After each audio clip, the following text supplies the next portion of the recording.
어제 사실 윤석열 대통령이 이것도 나름 의미가 있는 자리였어요. 이 임기를 끝마치는 국회의장단들을 이제 만나서 만찬 먹었다는데, 근데 그 자리에서 윤석열 대통령이 정신이 번쩍 들 만한 얘기를 김상희 국회 부의장한테 들었다는데, 설마 어떤 소리를 했길래 정신이 번쩍 들었다고 그랬을까요? 그 전반기 국회의장단 만찬을 하면서 네. 이제 거기서 여성이죠. 이제 김상희 국회 부의장이 네. 젠더 갈등에 관한 좀 유감이 있었다는 것을 이제 표현을 했다고 합니다. 그런데 얼마 전 그 바이든 대통령 방한 당시에 내외신 기자회견을 했었지 않습니까? 근데 거기서 이제 외신 기자, 워싱턴 포스트지의 기자가 왜 내각에서 상당히 여성의 비율이 너무 낮지 않느냐라는 요지의 질문을 했지 않습니까? 거기서 상당히 답변을 잘 하셨어요.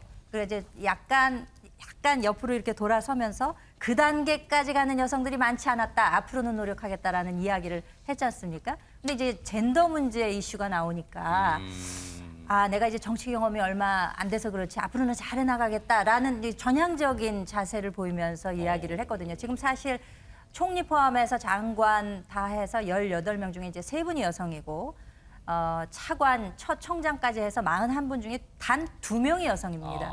이게 이제 비율상으로 보면은 이거 우리 자연 수대로 보면 1대1이라 야 되는데 그렇게까지는 아니라고 하더라도 너무 좀 소수에 불과하니까 이런 점에 대한 이제 지적으로 받아들인 것 같고 이에 대해서 개선의 여지가 있다. 앞으로 좀 많이 검토하고 여성들의 참여를 늘리겠다라고 이야기한 것에 대해서는 왜냐하면 이렇게 귀 닫고 내지는 거부하고 내지는 포장하고 이런 것이 아니잖아요. 받아들이고 앞으로 내가 고치겠다. 내가 정치 경험은 짧았다. 이렇게 얘기하는 것을 봐서는 상당히 좀 앞으로 좀 미래 기대해 볼 만하지 않을까 싶습니다.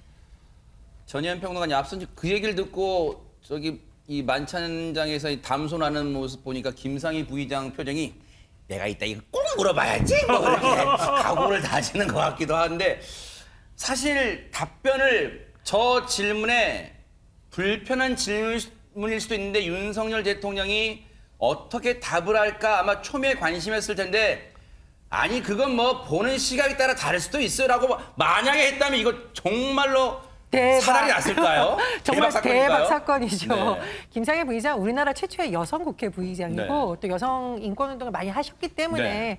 당연히 말씀을 해야 된다라는 또 책임감 같은 게 있지 않았을까 싶고요.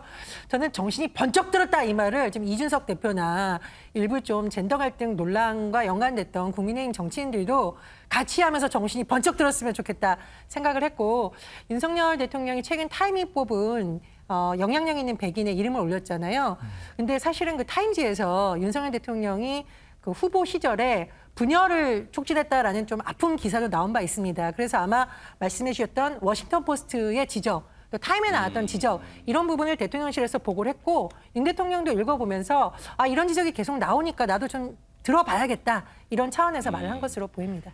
백성문 변호사님께 한 50초 드릴게요. 네. 정치 시작한 지 얼마 안 돼서 시야가 좁았다. 사실 조금 깜놀한 표현이에요. 왜냐하면 이렇게 자신을 낮추는 표현으로 답을 하기가 좀 이렇게 예상한 분은 많지 않았을 것 같아요. 저는 그래서 굉장히 적절하게 답변하셨다고 생각을 합니다. 그러니까 윤석열 대통령을 좀 안 좋게 보는 쪽에서는 너무 독선적이고 나만 옳고 내가 하지 않은 대로 가, 이거가 많이 이제 보였단 말이죠. 아까 말씀하셨던 것처럼 그거는 시각에 따라 다를 수밖에 없죠, 이렇게 대답했다면 굉장히 악재가 됐을 거예요. 그런데 어제 굉장히 그걸 경청하면서 나도 과거에 이런 경험이 있었는데 그걸 보고 내가 깜짝 놀랐고 앞으로는 여성의 과감 기부를 위해서 노력하겠다라고 대답을 했다라는 것 자체만으로도 소통의 이미지가 있는 것이고요. 그리고 또 하나, 새로 올 국회의장단이 아니라 떠나는 국회의장단을 만나서 얘기를 했다는 것도 굉장히 큰 의미가 있다고 생각합니다. 말은, 답변은 걸작이었다고 일단 후한 평가를 받을 수 있어요. 하지만 중요한 건 뭐죠? 앞으로 정말로 시야를 넓힐지 행동으로 보일지 지켜보겠습니다.